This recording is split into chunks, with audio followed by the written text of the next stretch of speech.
नमस्कार, मी अनघा धोडपकर. अश्वत्थामा भाग 24. अश्वत्थाम्याने ते निवेदन ऐकलं. त्यानं क्षणभर डोळे मिटले. सायकलला खाण्याचा डबा अडकवलेला दिसला. त्यानं सायकलवरून डबा खेचून धावत समुद्राकडे जात असता डबा त्याच्या हातातच लवंगी फटाक्यासारखा फस्स करत फुटला. पोलिसांनी बॉम्ब स्क्वॉड्रननी पूर्ण परिसर चेक केला, पण बॉम्ब कुठेही सापडला नाही.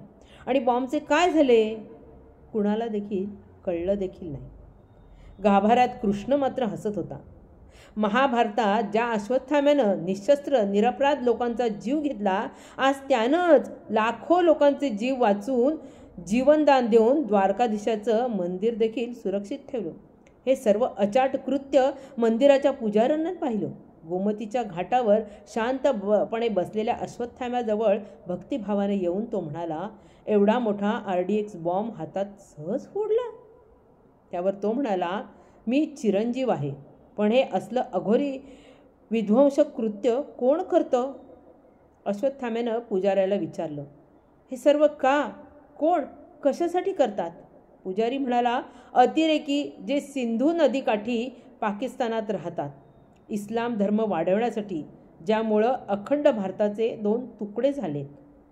पुजारी म्हणाला, 7 सप्टेंबर 1965 रोजी रात्री पाकिस्ताननं जलमार्गानं द्वारकावरती आक्रमण केलं. त्यांना काश्मीरचा ताबा हवा असल्यामुळे मंदिरावर भेकड हल्ले ते करतात. या हल्ल्यात देवळं, शहरं पाडतात. ती परत दुरुस्त होऊ शकतात, पण हजारो निरपराध मेलेली माणसं कशी दुरुस्त करून उभी करणार? घाटावर बसून अश्वत्थामा विचार करीत होता की कलियुगातील अन्याय, अत्याचार, धर्माचा भ्रष्टाचार, माणसामाणसातील तेढ, द्वेष, अहंकार हे सर्व तो थांबवू शकतो, जर त्याचा मणी परत मिळाला तर. त्याचा मणी काढला तेव्हा श्रीकृष्णाजवळच होता.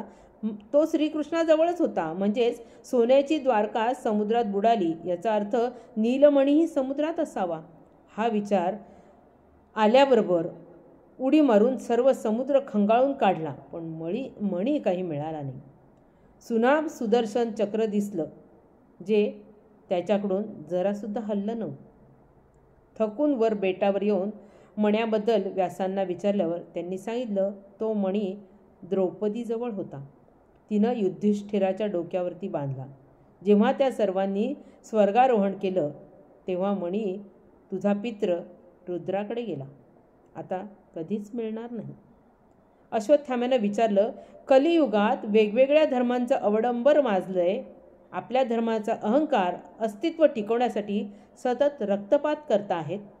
तुम्हाला अभिप्रेत असलेल्या धर्माचं रक्षण पालन करण्याची अंतःप्रेरणा मानवाला कशी देणार आहात?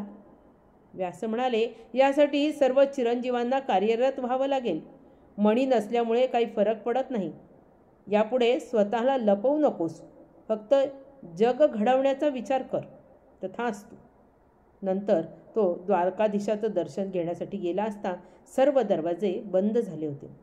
अश्वत्थामा वॉचमन समोर भूतासारखा उभा दिसल्यावर त्यानं अश्वत्थाम्याला ओळखलं. सर्व दरवाजे आपोआप उघडले गेले. मनोभावे कृष्णाच्या चरणावर नतमस्तक झाल्याबरोबर एक फूल त्याच्या जखमेवर पडून जखमेच्या विवरात गेल्याबरोबर होणारा दाह लगेच थांबला. विनम्रपणे हात जोडून तो बाहेर आला. जखमेचा दाह तर थांबला, पण शापाची भळबळ मात्र कृष्ण भेटेपर्यंत कायमच राहणार होती. धन्यवाद.